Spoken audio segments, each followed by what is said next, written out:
Dear students, welcome to the lecture series of discrete structure and theory of logic.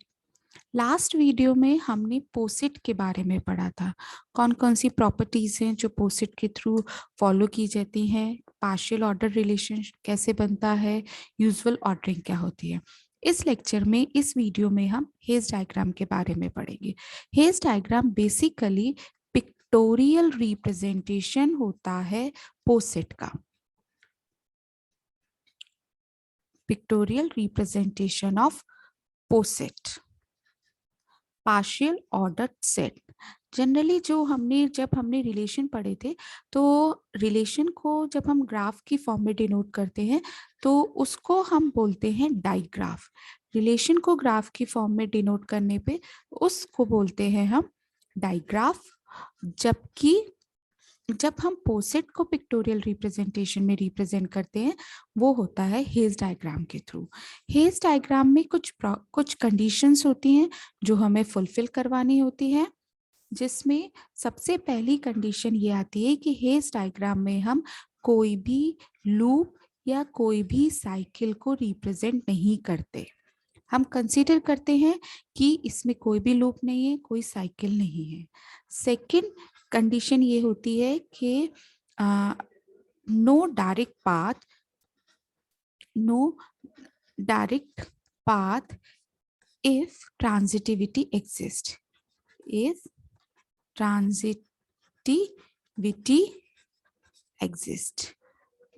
अगर transitivity exist हो रही है तो उसे इनडायरेक्ट पाथ के थ्रू ही डिनोट किया जाएगा, डायरेक्ट पाथ के थ्रू डिनोट नहीं किया जाता।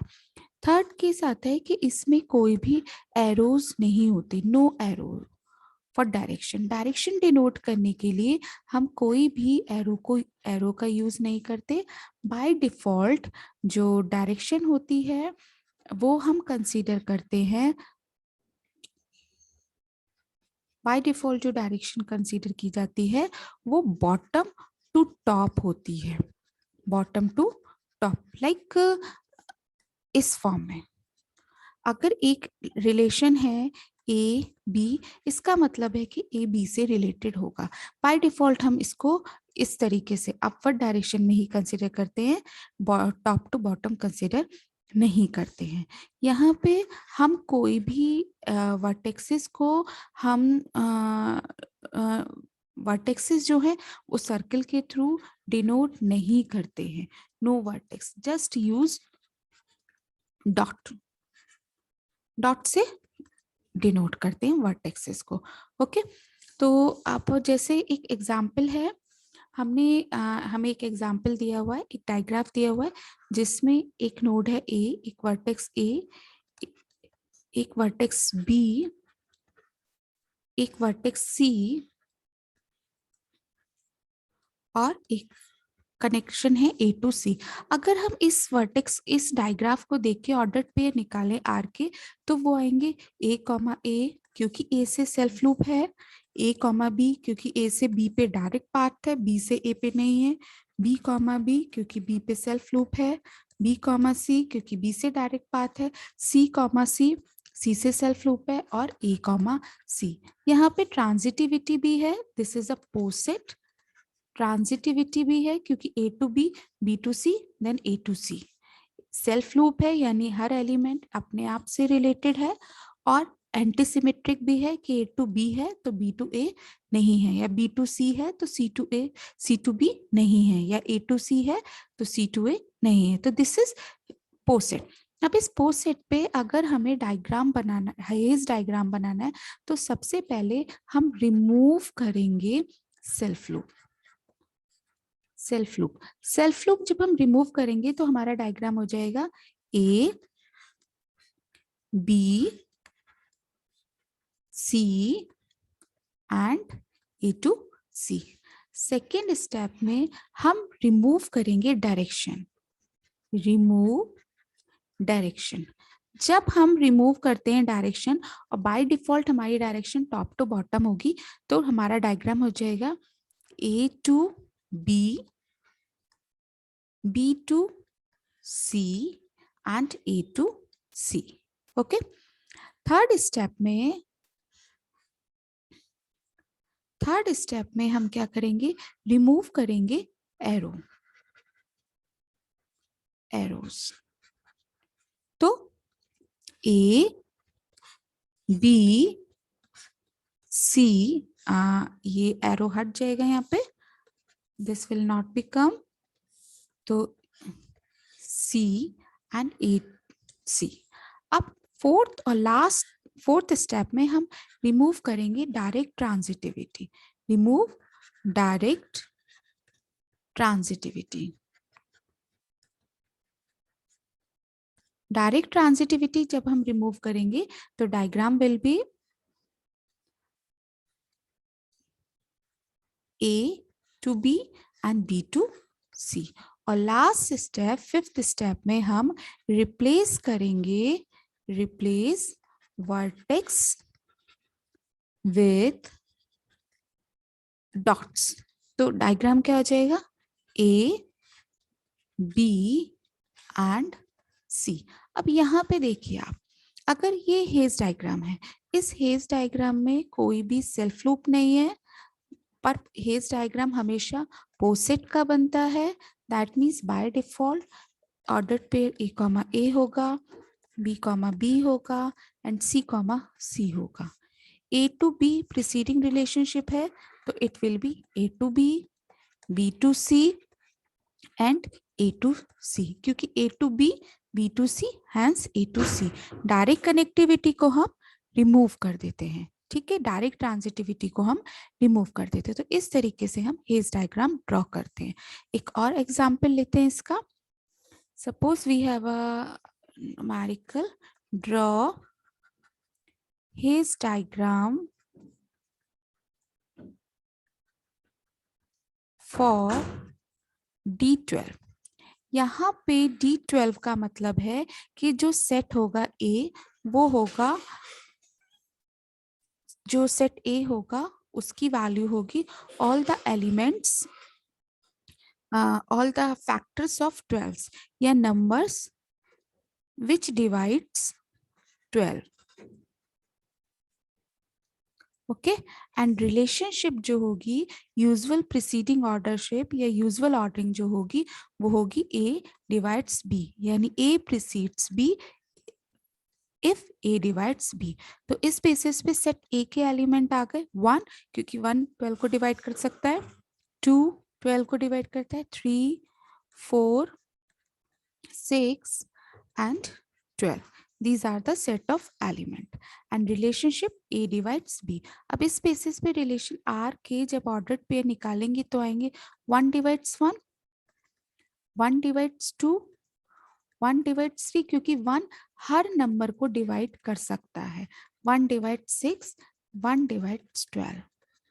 उसके बाद नेक्स्ट एलिमेंट आया 2, 2 divides 1, no, 2 divides 3, no, 2 divides itself, yes, 2 divides 4, okay, 2 divides 6, okay, 2 divides 12।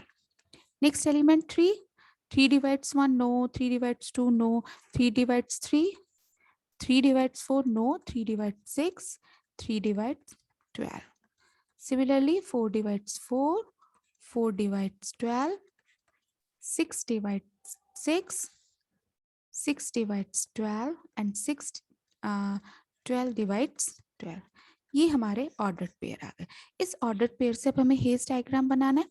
तो यहाँ पे अगर हम देखें तो 1 एलिमेंट जो है, 1 एलिमेंट सारे नंबर को डिवाइड कर रहा है, यानी 1 प्रीसीड कर रहा है 2 को, ओके, 3 को, 4 को, 6 को, 12 को। तो सबसे पहले हम 2 को देखते हैं।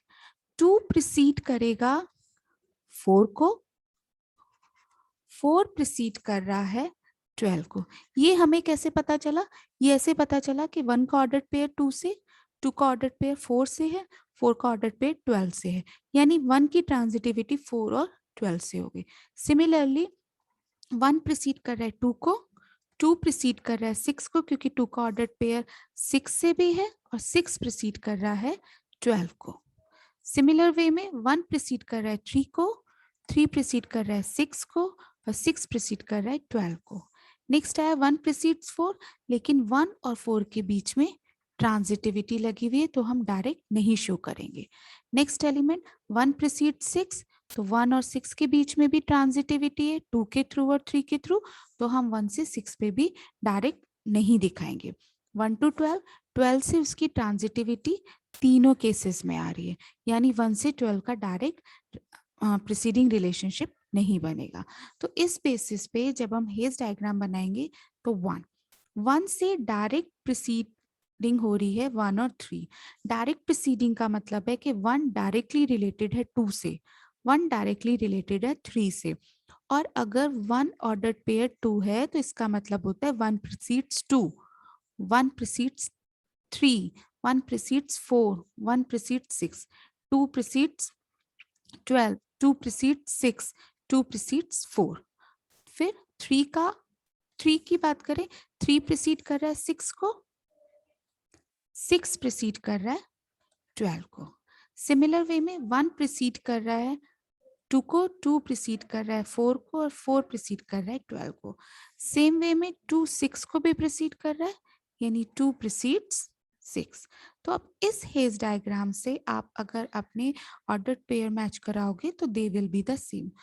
सेल्फ लूप नहीं शो करते, यानी 1 related 1, 2 related 2, 4 related 4, 12 related 12, 6 related 6, 3 related 3। 1 और 3 कनेक्टेड है, यानी 1 प्रीसीड्स 3, 1 और 3 का ऑर्डर पेयर है। 3 प्रीसीड्स 6, 3 और 6 का ऑर्डर पेयर है। 1 प्रीसीड्स 6, 1 और 6 का भी ऑर्डर पेयर यहाँ पे है। तो इस तरीके से हम D12 का हेज डायग्राम बनाते हैं। सिमिलर वे में अगर हम दूसरा एग्जाम्पल लें, सपोज D6, तो सेट ए में क्या वैल्यू हो जाएगी या सेट डी में क्या वैल्यूज हो जाएगी, वो एलिमेंट्स जो 6 को डिवाइड करते हैं, दैट इज 1, 2, 3 एंड 6। और रिलेशनशिप प्रीसीडिंग का क्या हो जाएगा, A precedes B if and only if A divides B. तो इस बेसिस पे रिलेशन आर में कौन से ऑर्डर पेयर है, 1 1, 1 2, 1 3, 1 6, 2 2, 2 6, 3 3, 3 6 and 3 6, 6. These are the ordered pairs. अब यहाँ पे जब हम रिलेशनशिप देखेंगे प्रीसीडिंग, तो 1 precedes 2, 2 precedes 6, okay, 1 precedes 3, 3 precedes 6। तो 1 डायरेक्टली प्रीसीड कर रहा है 2 को और प्रीसीड कर रहा है 3 को, 3 प्रीसीड कर रहा है 6 को और 2 भी प्रीसीड कर रहा है 6 को। तो this is the hedge diagram for D6। Next एक और एग्जांपल ले लेते हैं इसका। सपोज एक हमें हेज डायग्राम ड्रॉ करना है D24 का। इसका एक और हेज डायग्राम का एग्जांपल ले लेते हैं D24। अब D24 यानी सेट ए 20 के फैक्टर्स, जिन जिन नंबर से 24 डिवाइड हो जाता है, 24 के factors, relationship A precedes B if A divides B. तो यहाँ पे स्टूडेंट्स आपको जरूरी नहीं है कि आप रिलेशन आर निकालो फिर आप हेज डायग्राम बनाओ। अगर आपको समझ में आ जाता है तो आप डायरेक्ट भी हेज डायग्राम बना सकते हैं, बट हम एक बार यहाँ पे बना लेते हैं। 1 1, 1 2, 1 3, 1 4, 1 6, 1 12, 1 24। दूसरा इसमें हो जाएगा 2 2, 2 4, क्योंकि 2 4 2 से डिविजिबल है, 2 6 से डिविजिबल है, 2 12 से डिविजिबल है, 2 24 से डिविजिबल है।